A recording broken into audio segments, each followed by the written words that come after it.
Agência Primaz de Comunicação apresenta Entrevista Primaz. Olá, eu sou Luiz Pereira e essa é mais uma edição da Entrevista Primaz. Hoje nossa bancada tem a presença de Mariana Paz e Gabriel Leal. E o nosso convidado da semana é João Paulo Dumas Guedes, ou João Dumas.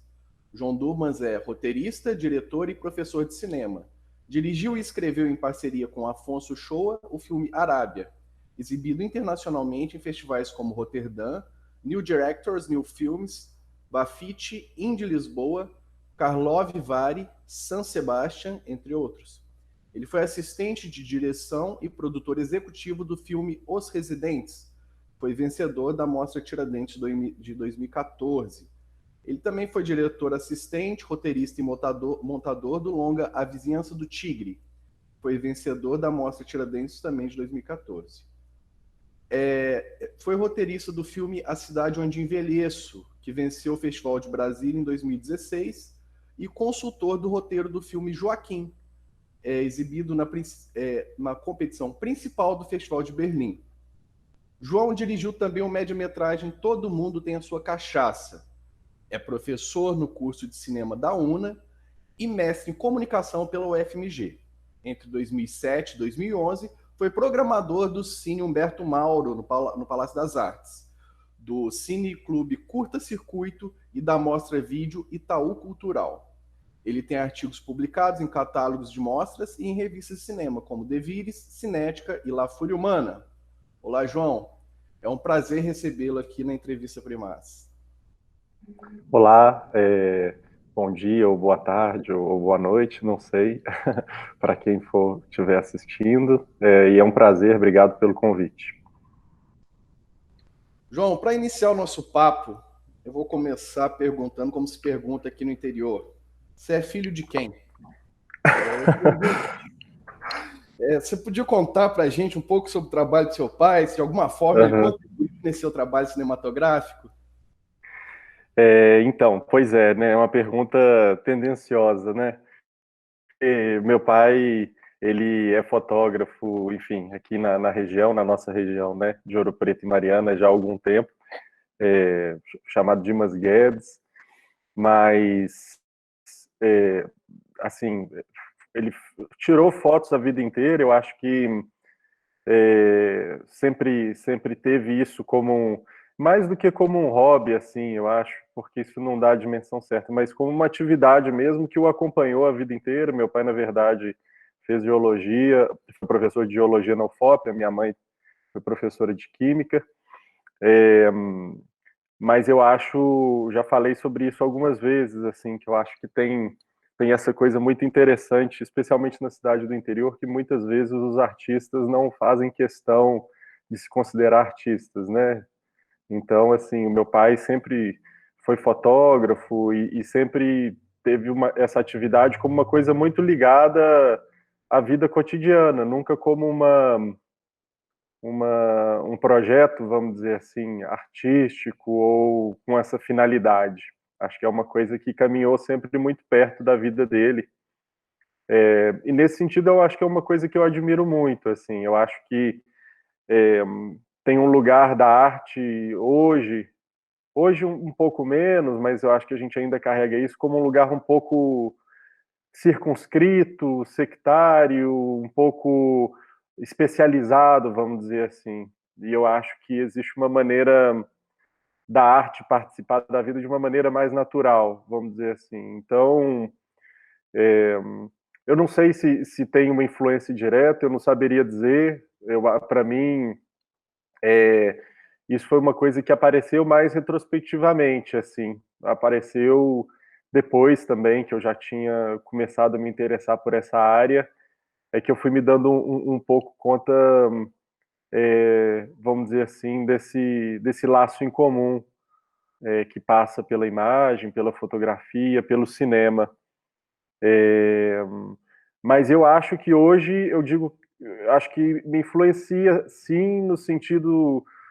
Eu falei isso outro dia numa outra conversa, assim, que sempre me admirou muito o fato do meu pai, ao longo dessa história, e tem a ver com isso que eu estava falando, ele sempre soube o nome das pessoas que ele fotografou, ele sabe até hoje, ele sabe onde que essas pessoas estão, qual que é o nome delas, enfim. Então, nesse sentido, eu acho que isso tem a ver um pouco com essa ideia de que a relação artística, vamos dizer assim, ultrapassa os filmes, ultrapassa aquele produto, vamos dizer assim, específico, que é uma coisa que acaba entrando e se desdobrando para a vida mesmo, né? Então eu acho que talvez nesse sentido eu acho que me identifico um pouco hoje, ou pelo menos é uma coisa que eu procuro, ou que me ajuda a me nortear, assim, nos trabalhos, assim, de fazer com que esse envolvimento com as pessoas transborde a situação, a específica, vamos dizer assim. Olhando o seu trabalho, o nome muito recorrente é do também cineasta Afonso Shoa. Você pode contar pra gente como surgiu essa parceria e um pouco como funciona o trabalho de vocês? Ah, sim. Então, o Afonso, a gente se conheceu em 2008, por aí. 2007, não, na verdade antes, 2007, na época que eu fazia programação do Cine Humberto Mauro, que o Luiz falou. Nessa época, eu fui para Belo Horizonte em 2003, não, 2002, 2003, e nessa época, assim, o centro, vamos dizer assim, de Belo Horizonte não tinha nessa época nenhuma escola de cinema. A mesma escola da UNA foi surgir em 2006, o curso da UNA, e vamos dizer assim, o ponto de referência para as pessoas que gostavam de cinema ou que tinham curiosidade mesmo, assim, por cinema nessa época, era o Cine Humberto Mauro, que é esse cinema no Palácio das Artes. Então, assim, eu fui para lá, trabalhei lá a partir de 2005 a convite de um amigo, e lá eu tive a oportunidade de conhecer muita gente, assim, foi um momento muito rico da sala. É uma sala que existe desde o fim dos anos 70, mas nos anos 2000 teve um ressurgimento, assim, e muita gente interessada. É uma sala que está aberta até hoje, funciona até hoje, tem uma programação excepcional, assim. E aí lá que eu conheci o Afonso em 2007, na frente do cinema mesmo, assim, e era isso, muito comum, assim, que seja nas sessões regulares do cinema, ou no Festival de Curtas, ou no Fórum Doc, que foi um festival muito especial, muitas pessoas de lugares muito diferentes se encontraram ali, se conheceram, sabe? Pessoas que tinham estudado em escolas diferentes, ou que tinham origens diferentes, se encontravam ali naquele momento, e dali saíram muitas das parcerias, assim, e das amizades. Eu acho que hoje ainda persistem. No caso do cinema de Belo Horizonte, assim. Então foi ali que eu conheci, na verdade, não só o Afonso, como a maior parte daqueles que viriam ser meus amigos e colegas, assim, ou pessoas próximas nesse meio. E o Afonso, a gente começou a trabalhar junto. Nessa época a gente resolveu que a gente ia fazer 3 filmes, e cada um, eu, o Afonso e o Maurício, assim, cada um ia ajudar no filme do outro. A gente não tinha dinheiro, os editais eram difíceis, continuaram depois, mas nessa época eram mais difíceis e mais escassos ainda. E aí a gente falou assim, então vamos fazer. E o Afonso, nessa época, estava começando a pesquisa para o Vizinhança do Tigre, que é esse filme que demorou a gente a fazer há uns 5 anos. Eu tinha começado um outro filme, que era muito mais incerto, e muito mais, não tinha muito, assim, muita premissa, mas era uma vontade de fazer, e o Maurício estava fazendo outro. O meu filme eu meio larguei mão, assim, não consegui continuar, aí depois perdi o HD com as imagens, assim, nunca recuperei também. O Maurício, por uma fatalidade, assim, e por uma questão que marcou a gente muito na época, ele chegou a filmar durante muito tempo com esse protagonista, o Josué, que faleceu a certa altura do filme, assim. O filme também não teve continuidade. E o Afonso foi o único que persistiu, e acabou que a gente foi meio integrado o filme dele, que acabou durando mais tempo e que estava já com material mais consistente, assim. E aí, e aí foi isso. E aí, a partir no Vizinhança, a gente começou a trabalhar muito junto, assim, trocando muita ideia. Eu acho que nós dois, acho que com uma identidade grande em relação às coisas que a gente gostava, ao tipo de cinema que a gente gostava. E, na verdade, o Vizinhança foi pra gente, nenhum de nós dois tinha feito escola de cinema, nem cursos de cinema, nem fizemos até então. E o Vizinhança foi essa escola mesmo para a gente, assim, porque a gente aprendeu, começou a aprendeu eu não digo porque eu acho que isso a gente não sabe até hoje direito, assim, mas a gente começou a entender um pouco de como filmar, de como montar e de pôr em prática algumas das coisas que a gente estava vendo nesses filmes, no Humberto Mauro e tal, em coisas que a gente gostava. E aí, a certa altura, entrou uma outra pessoa muito importante, que foi o Luiz Prete, e nós três montamos o filme juntos. E aí, logo depois do Vizinhança, a gente resolveu fazer um filme juntos, eu e o Afonso, assim. E aí, dessa vez, um filme que colocasse mais em contato os nossos universos, que envolvesse esse cruzamento entre Contagem e Ouro Preto, vamos dizer assim. E a partir de então, aí a gente seguiu trabalhando juntos, assim, é uma pessoa com quem eu tenho uma troca muito intensa, assim, e uma identificação também, uma pessoa que também acho que a gente no cinema é muito difícil você fazer as coisas sozinho, né? É muito difícil porque as coisas levam muito tempo, não só porque você precisa de equipe grande, mas porque para você persistir ali, assim, é importante você ter pessoas que você consegue trocar ideia, manter as ideias claras, entender o que você está fazendo. Então, acho que é uma troca que se dá muito nesse sentido, assim. E aí depois também trabalhei no 7 anos. Hoje em dia ele está também me ajudando a escrever um filme que eu estou fazendo. Então, tem essas trocas aí que vão acontecendo, mas os nossos projetos demoram muito, assim, é isso que eu estou dizendo também. Então, é, são trocas que vão se dando a longo prazo mesmo, e, enfim, até que a gente consiga realizar os filmes, né? Na última década, nós percebemos que várias iniciativas de produção de cinema em Minas Gerais, vários festivais acabaram surgindo, né? E outros ganharam importância no estado. E sobre isso eu gostaria de saber a que você atribui essa efervescência desses festivais e o crescimento, né? E você teria como você contar um pouquinho pra gente sobre o jeito mineiro de fazer cinema?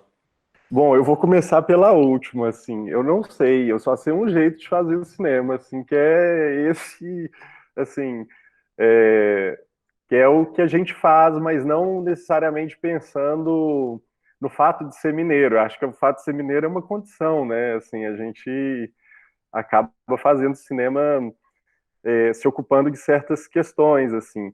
Mas eu acho que o cinema mineiro ele é muito diferente, assim. Ele tem pontos em comum, mas isso também é uma discussão à parte, assim. É, eu acho que ele tem, bom, eu não saberia dizer sobre um jeito de fazer, um jeito mineiro de fazer cinema, porque eu acho que existe, assim, porque as diferenças são maiores, assim, do que os pontos em comum. As diferenças de cada um, de vida, de percepção, de origem, de questões, assim. E acho que esses filmes colocam questões que, inclusive, ultrapassam, tão circunscritos pelo espaço de Minas, pela mineridade, mas ultrapassam em muito a questão do ser mineiro, assim. E acho que ela vai se transformando também. Eu acho que o nosso estado tem questões que são muito próprias, de fato, e as nossas cidades, Mariana e Ouro Preto, sem dúvida nenhuma, né? É, mas eu acho que esse cinema é muito plural, assim, muito diferente. Eu não ousaria falar, até porque acho que cada pessoa tem uma questão, assim, cada realizador ou realizadora tem uma questão específica e que às vezes, inclusive, se chocam com outras questões e com outras visões. Mas em relação aos festivais, eu acho que o que aconteceu foi um movimento, sobretudo político, sem dúvida nenhuma. Assim, eu acho que a gente teve, a partir da virada dos anos 2000, com a criação da Ancine, a gente teve uma organização que a gente não tinha do circuito cinematográfico, dos realizadores, enfim. E isso estruturou o cinema brasileiro, e a partir das políticas de regionalização para produção, para distribuição de filmes, que foram promovidas durante o governo Lula, isso em toda a área da cultura, né, com projetos, seja desde projetos de editais até os projetos dos pontos de cultura, quer dizer, um movimento, isso é fruto de uma ação e de uma gestão política que priorizou a cultura, a difusão da cultura, a democratização da cultura no Brasil durante esse período. Então, isso é o principal fator. Com isso, assim, com as condições políticas e econômicas dadas para esse cenário, a gente viu esse florescimento acontecer de maneira que muito mais pessoas tiveram a oportunidade de produzir, de realizar seus filmes, diferentes perspectivas em relação ao cinema, ao significado do cinema, as formas cinematográficas surgiram, e, obviamente, os festivais não davam conta, todos eles, de abarcar essa produção e essa diversidade. Um festival só não dá conta disso. Então, a gente viu surgir desde curta até longas, mais missão comercial, filmes independentes, documentários, quer dizer. E eu acho que esse fortalecimento dos festivais tem a ver com isso. Eu acho que o mais notório dele, sem dúvida nenhuma, é a Mostra de Tiradentes, né? Que eu acho que teve um papel importante para absorver parte dessa produção independente, dessa nova produção brasileira, e de incentivar que novos realizadores e realizadoras continuassem fazendo, assim, independente de nenhuma expectativa comercial. Eu acho que o Tiradentes serviu muito como essa plataforma, porque você pega, assim, a Mostra Aurora, foi uma mostra que exibia filmes, primeiros e segundo filmes, né? Então, numa perspectiva, olha só, pensa bem, para você ter uma mostra competitiva no Brasil, cujo recorte principal são primeiro e segundos filmes, você tem que ter uma produção que atenda a essa demanda. E nos últimos anos, né, da Mostra Aurora, você tem, eu acho que, se eu não estiver enganado, em torno de 100 filmes, ou mais de 100 filmes inscritos. Então, ao mesmo tempo que o festival ele acolhe uma produção, ele incentiva essa produção. Eu acho que os festivais têm muitos aspectos negativos em festivais que a gente pode discutir, conversar, sem dúvida nenhuma, assim. Mas o fato de que as pessoas estejam ali juntas, em função dos filmes, vendo, discutindo, participando mesmo, isso é um incentivo muito grande, assim, para um estudante ou para uma pessoa que nem é da área, ver ali e poder começar e pensar em fazer filmes, pensar que isso é possível, né? Então é uma coisa que eu acho que tem essas duas vias. E, por outro lado, outros festivais surgiram, o Janela Internacional do Recife, por exemplo, um festival importantíssimo do cinema independente em Pernambuco, então com uma outra referência fora do Sudeste, vamos dizer assim. Você teve o Olhar de Cinema em Curitiba, então com uma outra referência também importante de cinema no Sul, o Fronteira em Goiás. Então, assim, você tem diferentes o festival em Manaus, enfim, você teve essa política mesmo, ela conseguiu alcançar outras regiões e estabelecer outros polos e outros núcleos mesmo de debate, de difusão de cinema. É claro que isso foi um trabalho feito até a metade, vamos dizer assim, porque a gente não o que foi construído está sendo demolido agora, né? Isso todo mundo sabe, a gente vê, é claro. Então é um trabalho muito árduo para que se construa, para que se crie esse ambiente, mas também é muito fácil que isso desapareça ou que isso sofra um golpe muito grande, né? Mas eu acho que tem é um circuito de coisas assim que vão dialogando e vão se relacionando para fazer com que esses festivais ganhem importância.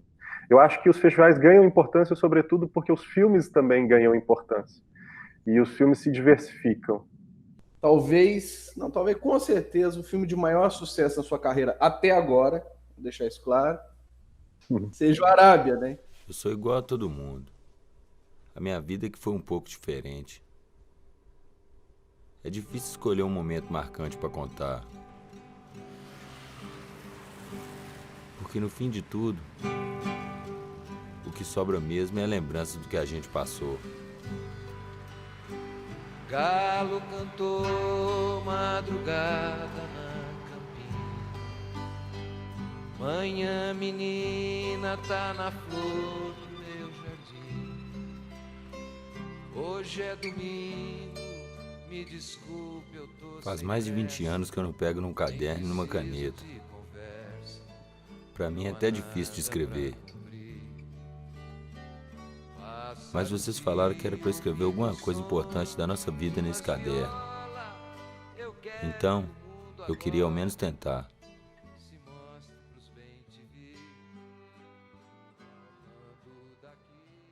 E foi apontado pelo crítico de cinema Guy Lodge como possivelmente o melhor filme da década no The Guardian. Né? E sobre isso eu pergunto duas coisas. Como foi fazer a Arábia e qual foi o significado desse filme para sua carreira de cineasta? Eu vou ser muito sincero, assim, isso não é falsa modéstia, assim, eu não acho que eu tenho uma carreira de cineasta, assim, acho que o Brasil hoje mais do que nunca sequer permite a gente, a história do cinema brasileiro é uma história de carreiras interrompidas, assim, de não carreiras do cinema, de realizadores e realizadoras que fizeram um filme e depois um filme brilhante ou um filme medíocre ou um filme médio, mas depois não fizeram nenhum. Então, assim, eu nem acho, eu acho que talvez isso tivesse sido começado a ser possível. Eu acho que tem pessoas nos últimos anos, nos últimos 20 anos, que tiveram uma carreira, de fato, tiveram uma consistência na trajetória. Assim, eu não penso muito dessa forma, Luiz. Eu penso muito assim, no filme que é naquele trabalho específico que você está fazendo, ele consome toda a sua energia, eu acho, e o seu pensamento, assim. E a cada momento, para mim, é um filme, assim, ou uma coisa. E essa coisa dura muito tempo. Até hoje, pelo menos, o Vizinhança durou 5 anos, o Arábia durou 5 anos. Então, assim, eu acho que se eu tivesse um pensamento de carreira, e eu acho que muita gente tem, e eu acho que isso talvez seja até um problema, tem uma questão aí, que eu acho que também dá para ser discutido, mas assim, eu teria 2, 3 projetos, estaria inscrevendo vários deles em festivais e pensando, eu não tenho essa competência, nem esse talento para conseguir administrar, vamos dizer assim, a ideia de um projeto, um conjunto de filmes, assim. Então, eu estou agora fizemos o Arábia, que levou muito tempo, e agora estou em outro que eu não sei, que está pela metade. Eu filmei um pouco e não sei. A minha preocupação hoje não é muito a minha carreira, se eu vou conseguir terminar esse filme algum dia, porque agora a gente está com os fundos estão todos interrompidos. Eu consegui ter esse filme aprovado no edital em Belo Horizonte, mas a perspectiva de receber o dinheiro da Ancine é muito ruim, é muito provável que a gente não receba, do jeito que a coisa caminha, né? Que a rapinagem do governo brasileiro caminha. Então, assim, é isso, eu penso nisso. Assim, eu penso assim, será que eu vou se essas imagens vão ficar aqui no meu HD para sempre, paradas, ou vai ter, de alguma forma, jeito de terminar esse filme. Então, para mim, é muito nesse sentido, assim. Eu acho que o Arábia foi muito, para a gente foi muito surpreendente, assim, porque, igual eu te falei, a gente, do Vizinhança para o Arábia, assim, tinha uma pretensão da nossa parte de fazer um cinema mais ficcional. Só que a gente não teve, nem eu nem o Afonso, assim, a gente não fez muito curta ficcional, justamente por isso que eu tenho dificuldade de pensar numa carreira, porque em geral uma carreira é assim, a pessoa faz uns curtas ficcionais, aí depois vira assistente de direção, aí depois ela tem um longa, e ela faz o longa e tal. O nosso, a gente fez o filme, o Vizinhança, que foi um filme feito sem grana, a gente teve um dinheiro só para finalizar, com 3 pessoas na equipe, às vezes 2, só o Afonso e o Arley. E, enfim, terminamos aquele filme. Depois que aquele filme terminou, a gente falou, vamos aproveitar e tentar, nessa onda que a gente está, aproveitando um dos atores desse filme, com quem a gente já tem uma relação, fazer uma ficção, fazer um filme de ficção, assim, como um desafio para ele e para a gente também. E de pensar certas questões que só a ficção ia dar conta, vamos dizer assim. E aí e aí a gente foi fazer o filme, e o filme é resultado de, como eu acho que todos os filmes são, para mim, assim, resultado de encontros, assim, de muitos encontros. Eu acho que o Vizinhança foi resultado de encontros, do Afonso com a galera do bairro, o meu com o Afonso, com o Arley, e como a Arábia também foi uma série de encontros, assim, que são, do ponto de vista da produção, acho que a parte a melhor parte de um filme, assim, que é essa possibilidade de você, nessa troca de experiências e de conhecimentos, você produzir alguma coisa que é resultante disso, assim, desses encontros. Então, o Juninho, por exemplo, que é ator do filme, o Murilo, o Léo Feliciano, que foi o fotógrafo do filme, por exemplo, é alguém que, sem ele, eu não sei se a gente teria condições técnicas para fazer o filme como ele foi feito, percebe? Então, o filme ele vai se fazendo de uma maneira muito misteriosa, assim, porque as coisas vão acontecendo quase em detrimento de você, assim, e você vai sentindo um pouco e tentando conduzir, né? No caso, eu e o Afonso. E o nosso objetivo era fazer um filme que a gente acreditava muito no filme, porque a gente acreditava muito no Juninho como ator, a gente acreditava muito na história que a gente estava contando, embora muitas vezes a gente não soubesse que história era, mas assim, a gente acreditava na ideia do filme. Eu acho que isso era o mais importante. Muitas vezes a gente estava muito perdido com a história, com o roteiro foi escrito e reescrito no set, tem algumas coisas de improvisação também. Então, assim, o processo ele é muito menos profissional do que se imagina, vendo de fora. Muito menos, assim. Ele é um processo muito mais de um trabalho que você está fazendo junto com outras pessoas e que a coisa vai se organizando e desorganizando o tempo todo, mas você tem um apego a uma ideia, assim, que é uma ideia que é aquilo que você acha que vai dar certo e é isso que mantém o seu norte. Então, isso que eu acho que é o mais importante, assim. E a gente tinha uma ideia em comum mesmo, assim, que a gente conseguiu passar para as outras pessoas, para a equipe e tal. E aí o filme foi sendo feito, só que não tinha essa de festival, de nada. A gente só queria que o filme, assim, dizendo bem a verdade, a gente queria que o filme não ficasse ridículo. Num certo momento, a sua preocupação é essa, assim, o desespero em relação às coisas não realizadas, aos fracassos e tal, é tão grande que você fala assim, não, eu tenho que conseguir pelo menos tirar um filme daqui. Entende? Assim, e tem sempre, eu acho, a montagem tem esse momento em que você chega e o filme está realmente à beira de não ser realizado, à beira do fracasso, assim.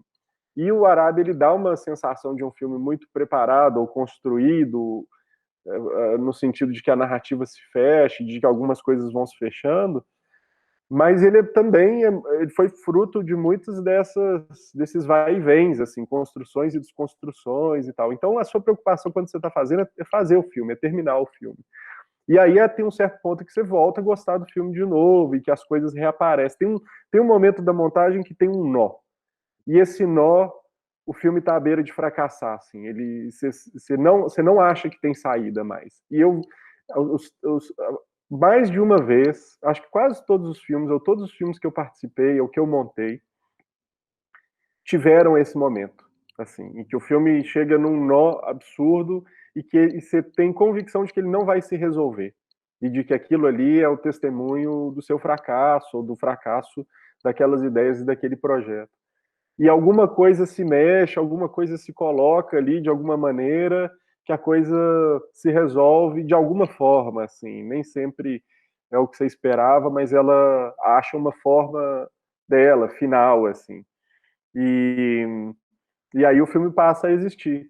Então, assim, para quem está preocupado com esse tipo de problema do filme simplesmente ser um fracasso absoluto, ou um fracasso não para o público, mas em relação a você mesmo, as ideias que você queria, a coisa do festival ou da exibição assim, é uma coisa muito distante. Essa, pelo menos para mim, eu digo para mim, é assim. Você não tem, a sua cabeça não está nisso. Eu lembro que o filme foi, quando o filme foi ser exibido em Roterdã, eu não tive um dia de paz, assim, antes da exibição, porque eu tinha convicção que o filme estava horrível, que as pessoas iam achar o filme horrível. Essa era a minha impressão.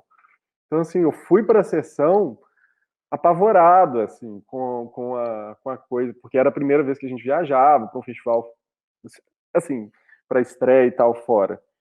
E aí, só durante a sessão é que eu me reconciliei com o filme. Durante a sessão é que eu tipo, falei, nossa, não, tá legal, rolou e tal. E aí depois as coisas vêm, o filme foi convidado para outros festivais e tal. Mas eu acho que essa não é uma preocupação e, a meu ver, nem deveria ser uma preocupação, sinceramente, assim, quando a gente está realizando. É o tipo de preocupação que acho que atrapalha mais, te poda mais, te intimida mais, do ponto de vista da criação, da, sabe, assim, da liberdade. É um negócio que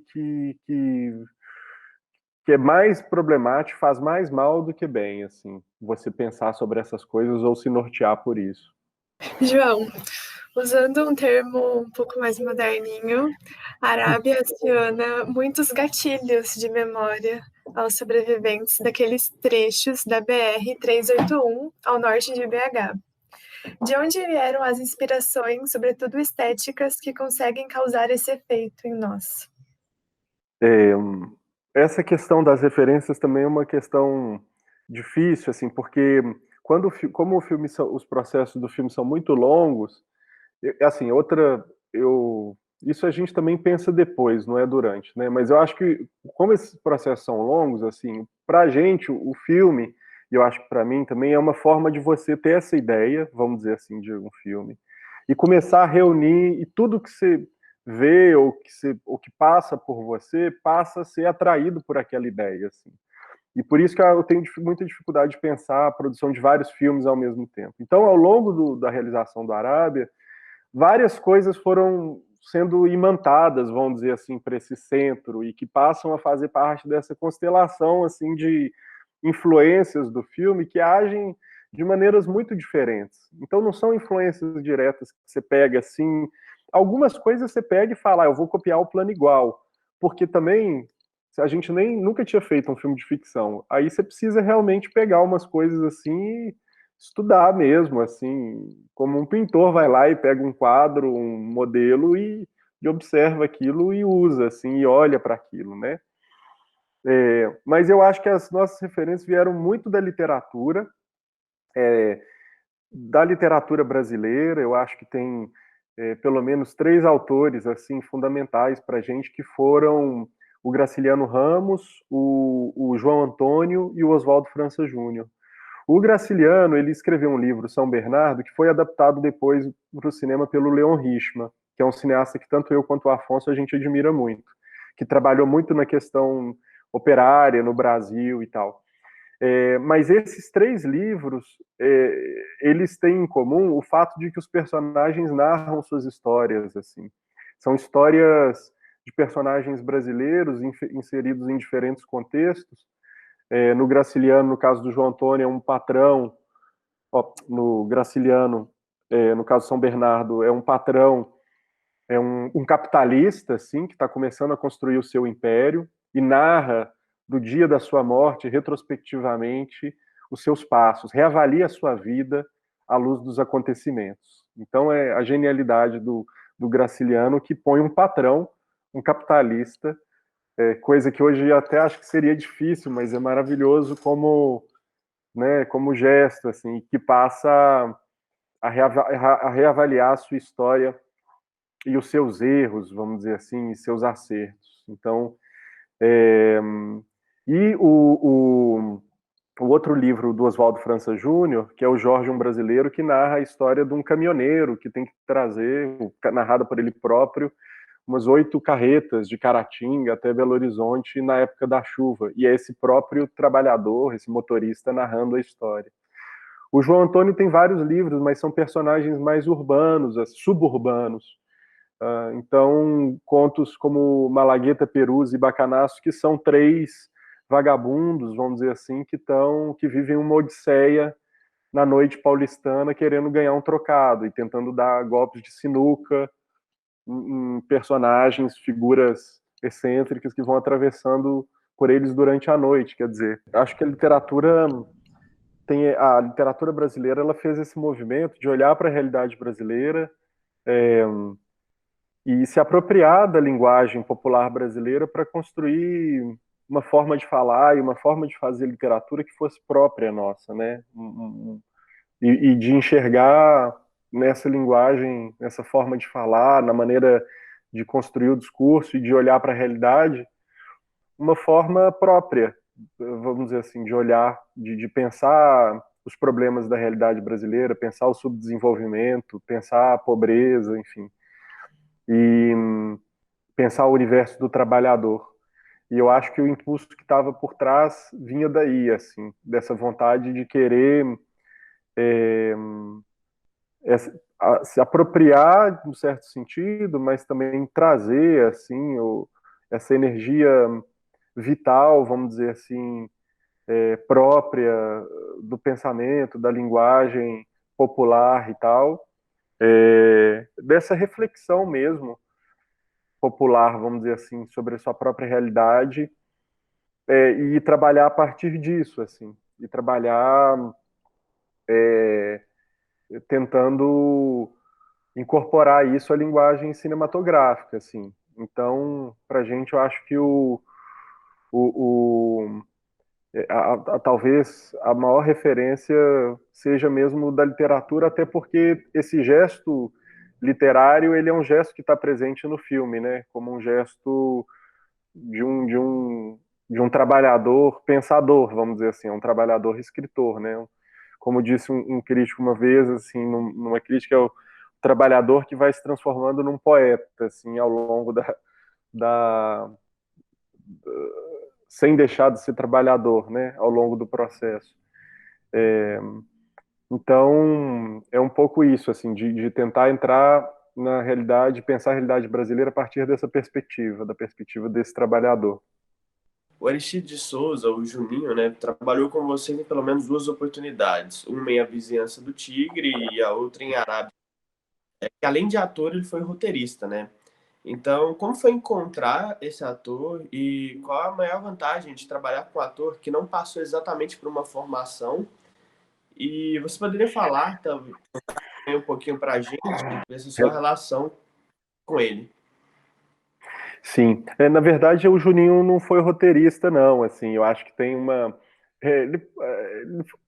em alguma medida eu acho que ele foi na medida em que todo ator, no tipo de produção que a gente faz, é um pouco roteirista, né? Mas o Juninho, o que aconteceu foi que ao longo do processo, a gente teve como uma das atividades assim de desenvolvimento das ideias, das trocas, ele chegou a escrever um caderno com experiências, com coisas que ele tinha vivido, um pouco como uma maneira dele se familiarizar, voltar a essa coisa da escrita e da gente também perceber um pouco do jeito dele falar. Mas o que ficou dessas dinâmicas, assim, não ficou nada do ponto de vista do roteiro, acho que é mais da dicção mesmo, da maneira de falar, assim, do jeito de perceber. Eu acho que isso que acabou trazendo, até porque era ele incorporando esse texto, e a gente precisava, quando a gente foi escrever o texto, achar essas maneiras, assim, essas modulações, essas formas de entrada ali, para que o texto não ficasse muito artificial.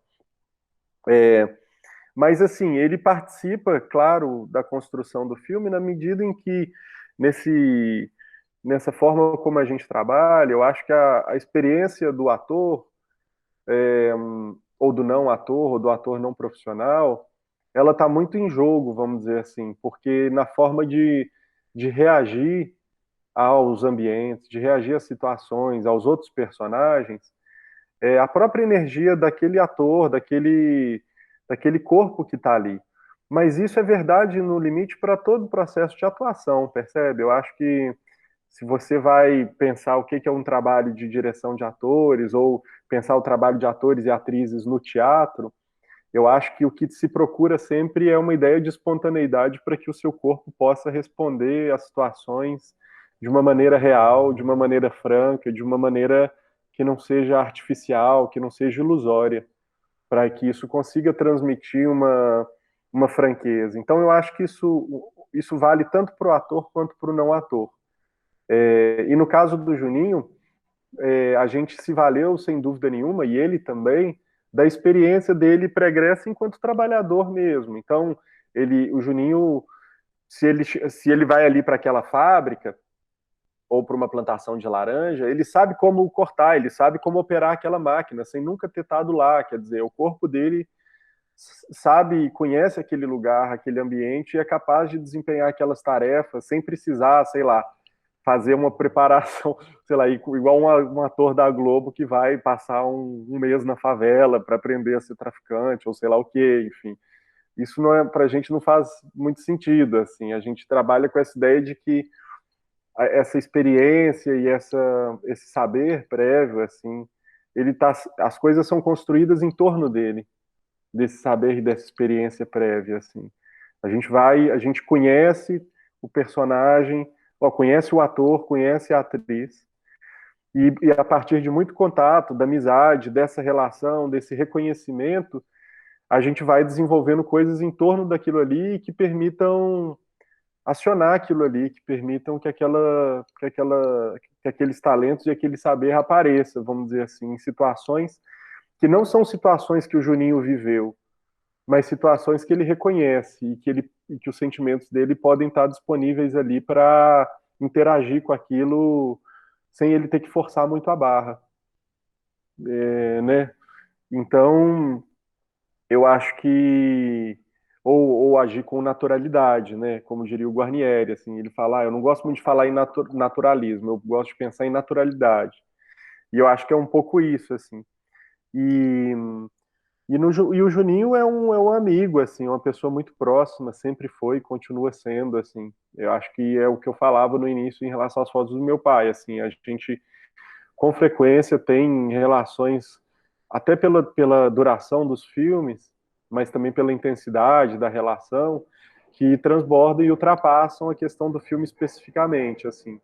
Então, o Juninho antes de mais nada, um amigo, assim, uma pessoa muito próxima, tanto a mim quanto ao Afonso. Com problemas, com dificuldades, a vida continua, cada um tem a sua vida, as suas loucuras, entende? A amizade, ela também não é uma coisa pacífica, ela não é uma coisa sempre bem resolvida e uma ilha da fantasia. Uma amizade, ela é um negócio difícil, às vezes, de choques, de discordâncias, de caminhos, enfim, que se desencontram. Então, nesse sentido, também não quero idealizar as coisas e dizer assim, bonitinho. Não, assim, é amigo no sentido mesmo de que as vidas continuam caminhando juntas, assim, com todas as suas dificuldades. Mas todo mundo tem sua cachaça, né? Todo mundo tem, Tá certo. João, nós vamos agora para um breve intervalo para a mensagem do nosso patrocinador e voltamos daqui a pouco. Do alicerce ao acabamento com mais qualidade, material de construção é aqui. Vem Pronto Fim, tem o melhor preço da cidade. Donfim Construção e Acabamento. Donfim Construção e Acabamento. O melhor atendimento e toda a variedade. Pisos e revestimentos mais completo da cidade. Donfim Construção e Acabamento. Donfim Construção e Acabamento. Fone 3557-1605. Estamos de volta com a entrevista Primaz dessa semana, que recebe o professor e cineasta João Dumas. E vamos começar esse bloco falando um pouco de cinema de uma forma um pouco mais ampla.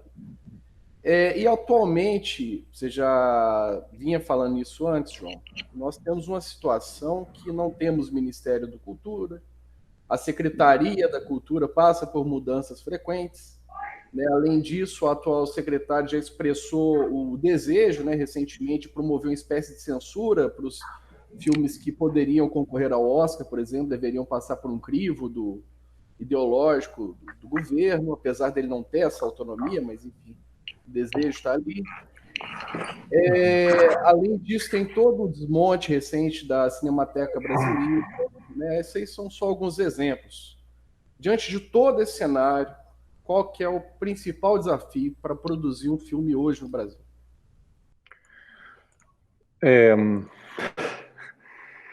Rapaz, assim, a questão do desmonte do audiovisual é assim, obviamente ele acompanha o desmonte das instituições brasileiras como um todo, e o descrédito, da democracia, enfim. E, inclusive, o descrédito não só da democracia, como da Constituição, vamos dizer assim, A gente vive num momento em que diretrizes e princípios essenciais dessa Constituição estão sendo colocados de lado, em relação a direitos sociais, em relação a direitos trabalhistas. Isso não é de hoje, eu acho que isso precisa ficar claro. Isso vem de muito tempo, vem de 2016, desde o golpe parlamentar, mas nessa época a gente teve aprovação, falando de trabalho, de leis, de leis fundamentais, assim, a legislação, como a aprovação da terceirização, a reforma trabalhista, quer dizer, então isso já vem de algum tempo, é um projeto que eu acho que ultrapassa, inclusive, o Bolsonaro, no sentido de que esse projeto de privatização do Estado, ele vem de muito tempo, ele teve recalcado, ele teve subterrâneo no Brasil, de certa forma, vamos dizer assim, embora ele sempre tivesse atuante, como uma força atuante, mas emergiu agora com toda a força e determinado realmente a acabar com o Estado brasileiro, a privatizar o Estado brasileiro, enfim. E isso tem consequências. Eu estou dizendo isso porque isso tem... No caso do Bolsonaro, o Bolsonaro ele é ultrapassado por isso, e ao mesmo tempo que ele ultrapassa isso em outra medida pela velocidade da destruição, pela falta de respeito completo à população brasileira, enfim. O que acontece é que eu acho que esse ímpeto que eu estou chamando de privatização do Estado, ou de redução do Estado, assim, ele impacta diretamente na cultura, porque o Estado, da mesma maneira como ele tem o dever e a obrigação, segundo a Constituição, de fornecer saúde, educação, moradia para a população brasileira e de oferecer as condições mínimas de sobrevivência para a população dignas, nem mínimas, as condições dignas de sobrevivência para a população brasileira, ele também tem, no meu entender, a obrigação de fomentar e de fornecer e de participar do incentivo à cultura do país, como, para mim, como um elemento central, essencial da formação, da educação, enfim, e da vida de um país, percebe? Por isso eu não estou falando incentivo ao cinema, eu estou falando a cultura no sentido expandido, assim, entendida como atividades de diferentes naturezas, mas que promovam outras possibilidades, vamos dizer assim, seja de lazer, seja profissionais para a população brasileira. E o que eu acho que acontece é que a gente está vivendo realmente um ataque a essa ideia. Não é à toa que a cultura está no centro a cultura e as universidades, assim, esse é um diagnóstico, vamos dizer assim, da direita, mas que deixa da extrema direita brasileira e do conservadorismo, né, que o João César de Castro Rocha, que é um pesquisador, tem falado muito sobre isso, de que a ditadura militar no Brasil, ela conseguiu, de certa forma, acabar com a resistência da esquerda radical, ou sei lá, enfim, do que ela considera uma esquerda radical, ou com a União dos Trabalhadores e com sindicatos. Isso tem esse projeto, a gente vê isso em movimento hoje, mas um dos bastiões que continua em pé, de certa forma, é a cultura e a universidade, vamos dizer assim, como lugares de resistência a essas novas formações políticas, vamos dizer assim, um lugar de resistência do pensamento de esquerda, né, assim. Então, a gente viu, está vendo desde 2016, o desmonte dos sindicatos, o desmonte das organizações trabalhistas, o desmonte, né, do maior partido, do partido mais representativo brasileiro, que é o PT, do partido de esquerda. E agora a gente passa a ver, eu acho, um ataque direto às universidades e à cultura, que não são secundários nessa luta, né, mas que são inimigos primeiros, assim, do bolsonarismo.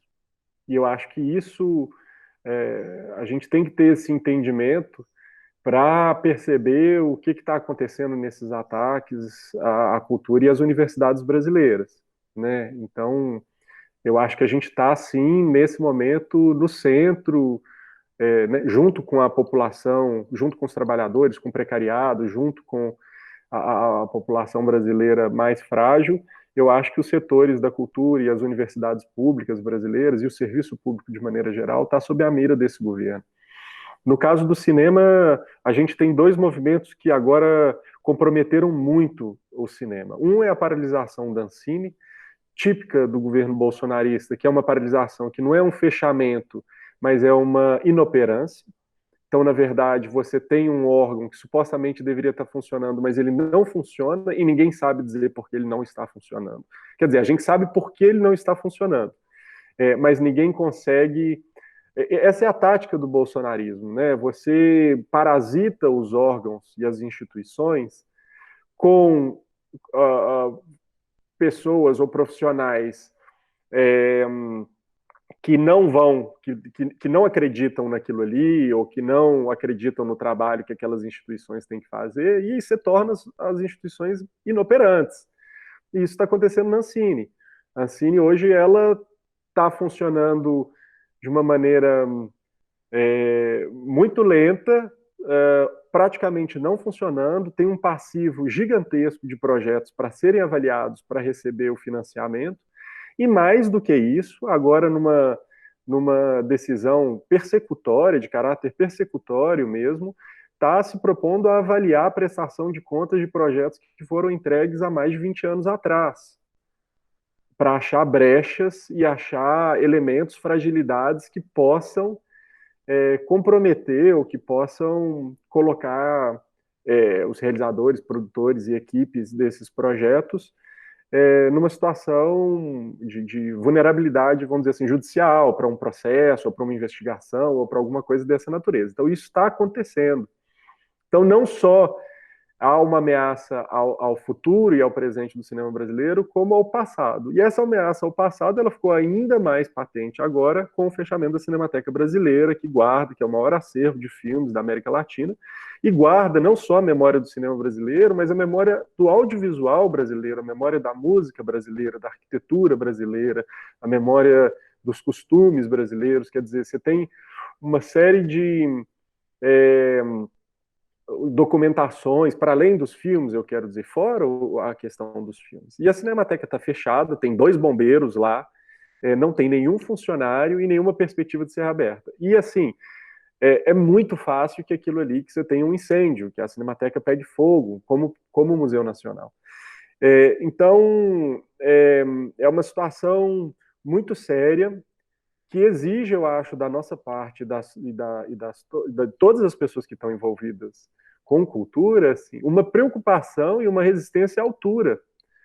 Porque o que a gente está vendo não é uma coisa episódica, não é uma coisa pequena, é uma coisa muito grande, é um ataque muito grande, e que tem o objetivo mesmo, eu acho, de conseguir eliminar não só a ideia do Estado enquanto financiador da cultura, mas de eliminar o pensamento divergente mesmo, no limite, censurar esse pensamento divergente em relação e o pensamento de esquerda no Brasil, né? Então, o desafio hoje de fazer filmes, eu acho que é o desafio de lutar contra esse tipo. O desafio hoje, imediatamente, não é fazer filmes. Assim, eu acho que hoje é pensar maneiras de resistir a essa destruição, a esse desmonte, pensar maneiras de conseguir mobilizar pessoas que já estão muito mobilizadas e preocupadas com outros assuntos para a importância dessas questões, seja da Cinemateca, seja da Ancine, seja da cultura brasileira de maneira geral, assim, porque o cinema, pelo fato do cinema ser o setor, dentro do setor artístico, eu acho, mais organizado, você tem uma agência nacional que regula, você tem esses entes federativos, você tem uma cinemateca, quer dizer, você tem instituições muito fortes e consolidadas ao longo dos anos, esse ataque fica mais evidente no caso do cinema. E por ser um setor que depende diretamente do financiamento, de algum tipo de financiamento. Então fica mais evidente, mas isso é extensível à cultura como um todo, né? Então eu acho que a dificuldade hoje de fazer filmes é pensar num Brasil em que se poderá fazer filmes, sabe? Assim, é da gente lutar por um país em que se poderá ainda fazer filmes. Acho que essa que é a grande dificuldade hoje. Ainda sobre políticas públicas para a cultura e distribuição dos filmes, podemos pensar a médio prazo na possibilidade do retorno do cinema nacional para as salas de cinema? Pois é uma pergunta difícil. Porque o cinema nacional não estava nas salas de cinema. Começa por aí, com raríssimas exceções. Então, se você pensa que era a ocupação das salas de cinema antes da pandemia, ela era massivamente não brasileira, né? Eu acho que assim a gente teve em 2012 e em outros anos assim tentativas de aprovar a cota de tela, legislação, inclusive a lei da TV paga, que favoreceu conteúdos brasileiros, permitiu que o cinema brasileiro passasse a ser visto pelas pessoas no Brasil e tal. Mas ainda assim a situação que o cinema brasileiro enfrenta nas salas de cinema do Brasil era muito ruim, muito difícil, e a gente estava numa situação já em que vários filmes realizados não estreavam. Vários filmes, a maioria, eu diria talvez 90% dos filmes realizados no Brasil sequer estreavam, né? E filmes, alguns, que tinham tido carreiras importantes, carreiras fortes em festivais ou em outros circuitos, filmes que tinham sido bem avaliados pela crítica, que tinham tido uma recepção boa da parte do público, alguns não estrearam, ou quando estreia uma semana, 2 semanas, às vezes 3, no máximo, e o público cada vez mais reduzido. A situação era muito ruim das salas. A gente teve uma situação, ao longo desses últimos anos, como eu falei, a gente conseguiu começar a trabalhar a questão da produção, eu não digo resolver, mas começar a trabalhar a questão da produção dos filmes, com vários problemas também, mas a questão da distribuição, por mais que tenha se feito um esforço, ela nem arranhou o problema da distribuição. Então eu acho que a situação nossa é muito ruim, a volta vai ser pior, porque eu acho que esses cinemas que exibiam a programação, exibiam os filmes brasileiros, eles já eram cinemas deficitários. Se você pega a única sala que fazia isso em Belo Horizonte, que era o Cine Belas Artes, por exemplo, ela já era uma sala deficitária, era uma sala que tinha uma dificuldade de conseguir sustentar a programação e que deixava os filmes por muito pouco tempo.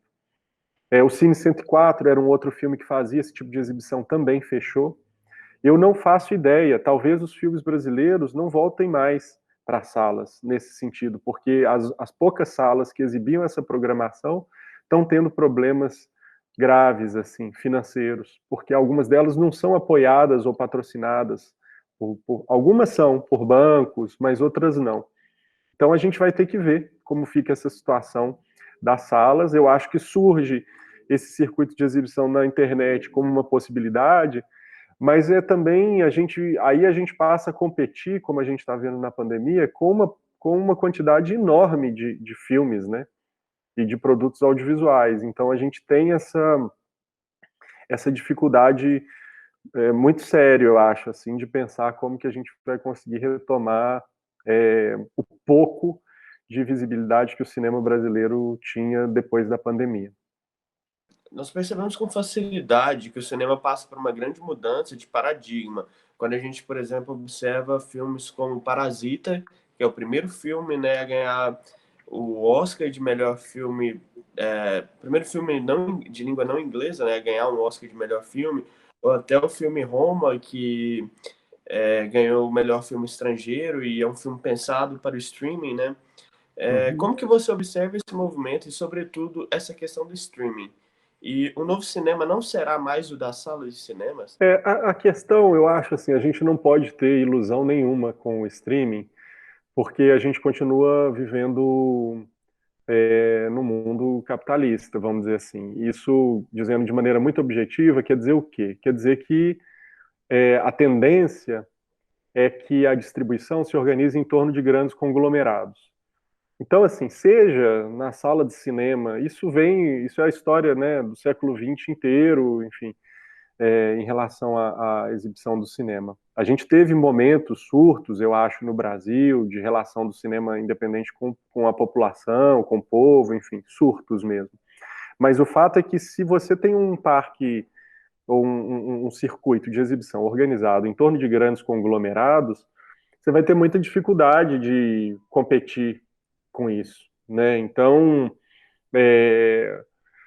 eu não sou muito, assim, para tentar ser um pouco otimista, o que eu acho é assim, os filmes eles vão estar mais disponíveis para mais pessoas que queiram ver, percebe? Eu acho que isso é a situação que a gente vive na internet.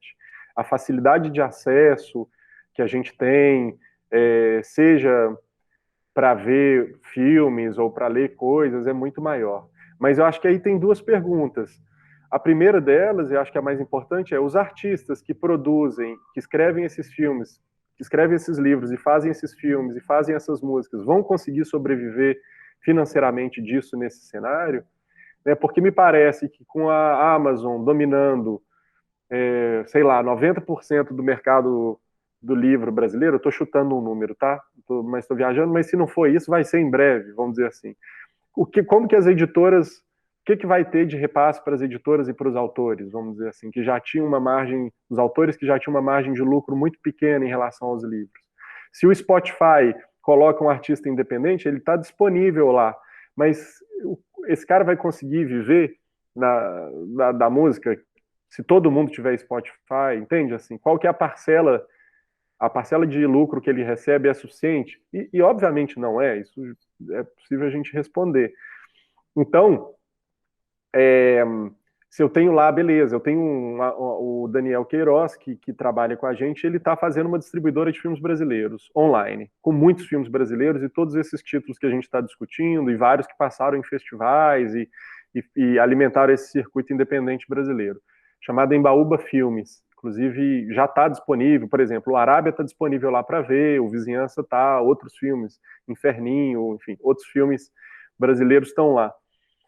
Será que essa plataforma ela consegue sobreviver competindo com a Netflix? Entende? Assim, como que ela consegue sobreviver? Em que base? Vai ser pagando os filmes avulso? Vai ser pagando uma assinatura? Será que as pessoas estão a fim de pagar assinatura para mais uma plataforma, além da Netflix, do Spotify, da Amazon Premium, sei lá o quê? Então, são coisas que a gente vai ter que ver.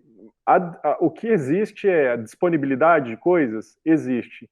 Mas a capacidade do circuito de sobreviver financeiramente a isso, eu sou muito pessimista nesse sentido. Então, eu não sei se o streaming vai ser o futuro do cinema brasileiro ou a última pá de cal no cinema brasileiro, na sua diversidade. Vai continuar tendo um cinema brasileiro no streaming? Vai. mas vão ser grandes produções, vão ser produções mais comerciais, com uma cara específica, com um jeito específico. Mas a produção independente, a produção experimental, a produção da quebrada ou a produção indígena, que seja, sei lá, vai ter espaço nesses novos circuitos e vai ter visibilidade nesses novos circuitos? Talvez não, talvez ela seja massacrada por esses circuitos. Então é um lugar delicado, vamos dizer assim, que não dá para a gente ser otimista e baixar a guarda, vamos dizer assim. Vai continuar sendo um lugar em disputa. Mais cedo você falou com a gente que você está tocando um projeto, então vou falar um pouco de futuro, apesar de várias porque mas só falando assim. Um momento para sanar uma curiosidade de seus fãs e do nosso. Eu estou desenvolvendo um projeto que eu, enfim, já fiz algumas experiências, comecei a filmar, mas ainda não que vem a partir de um curta que eu realizei no ano passado, mas é um filme chamado Terra Gasta, e é um filme que tem tudo a ver, eu acho, com a nossa com a nossa região, assim, que é um pouco tentar pensar vamos dizer assim, a desertificação do nosso estado, de certa forma, da nossa região, tanto acho que pela atividade, né, da mineração e tal, mas não é um filme sobre mineração, não é um filme diretamente sobre isso, mas vamos dizer assim, sobre o impacto em um certo grupo de personagens dessas transformações do nosso mundo, vamos dizer assim, e dessa espécie de presença permanente da catástrofe, vamos dizer assim, na nossa vida cotidiana mineira, mas sobretudo brasileira também, assim, né? Não só pela pandemia, mas pela situação, enfim, de injustiça social, econômica brasileira que perdura e é agravada pela pandemia, mas no caso de Minas, especialmente por essa ideia da catástrofe, sim, ligada à terra, ligada, enfim, a destruição a destruição e a aniquilação mesmo de populações, cidades, pessoas, trabalhadores, quer dizer, né? Que em Minas isso não é nada metafórico, é muito literal, né? Então é um filme que acho que investiga um pouco essas questões, assim, através de um grupo de personagens, assim, tentando fazer um pouco um retrato dessa situação, vamos dizer assim, de maneira bem indireta e tal, mas por aí. Gostaria de saber agora como os nossos leitores e ouvintes, se quiserem acessar e assistir os filmes que comentamos aqui, como que eles podem fazer? Pois é, eu recomendaria o site da Embaúba Filmes. Então, acho que a Embaúba, só digitar Embaúba Filmes no Google mesmo, esses filmes eles estão disponíveis lá junto com outros filmes. Em breve esse catálogo ele vai receber, acho que esse ano ainda, esse catálogo vai receber centenas assim de títulos novos. O Daniel está programando esse lançamento oficialmente, mas os filmes já estão disponíveis no site da Embaúba.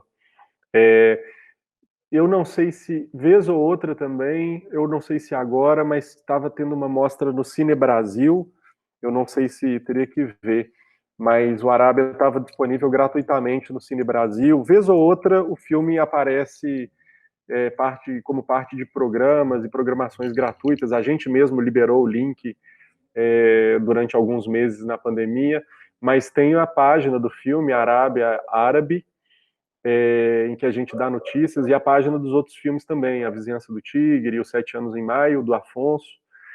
O Todo Mundo Tem Sua Cachaça está liberado na internet, então basta digitar no Google que o link está aberto para ver, que é esse filme que eu fiz com as fotografias do meu pai de Ouro Preto, dos anos 70 até hoje.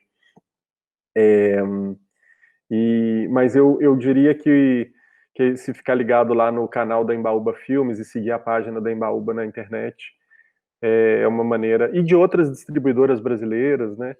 Eu acho que é uma maneira da gente permanecer atento e participando, assim, né, desse circuito, incentivando, divulgando. Eu acho que todo mundo, todos nós temos um papel nisso agora, né, de fortalecer essas, já que o nosso universo não é tão grande assim e tal, eu acho que a gente tem também esse dever de replicar, né, eu acho, e de difundir nós mesmos. Eu acho que a produção brasileira, seja de cinema, seja de literatura, seja de teatro, enfim, o que for, de música, né?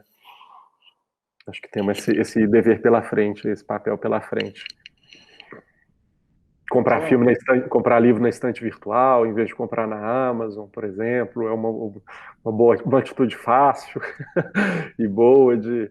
Enfim, eu acho que a gente tem que começar a ficar ligado nessas coisas. A gente tem que começar a ficar ligado, porque depende, né, assim, se rolar de pagar um filme, se rolar de pagar um livro, se não rolar, foda-se, a gente passa link de graça, isso não é o problema, dá para baixar na internet.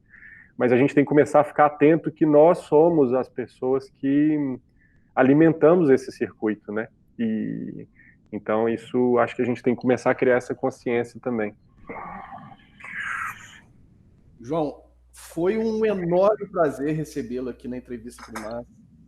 Em nome de toda a nossa equipe, eu agradeço pela disponibilidade de bater esse papo com a gente.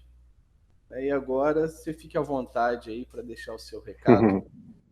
Não, já deixei, acho que é isso aí. Agradeço pela iniciativa, Gabriel, Mariana, Luiz, obrigado pelo convite, e que vocês sigam aí também, firmes aí na caminhada, na luta de vocês aí, ajudando a divulgar os filmes, os trabalhos, enfim, eu que agradeço a oportunidade. Tá certo, então é isso. Por hoje nós ficamos por aqui. Agradecemos mais uma vez pela entrevista e agradecemos também a audiência de quem nos acompanhou até aqui. Convido a todos a continuar acompanhando os nossos conteúdos. Para aqueles que não conhecem, também que acessem a nossa plataforma de financiamento coletivo no Apoia-se. E agradecer também, por fim, o meu amigo Saulo Rios, que ajudou a fazer essa ponte com o João. E é isso, gente. Até a próxima semana. Muito obrigado.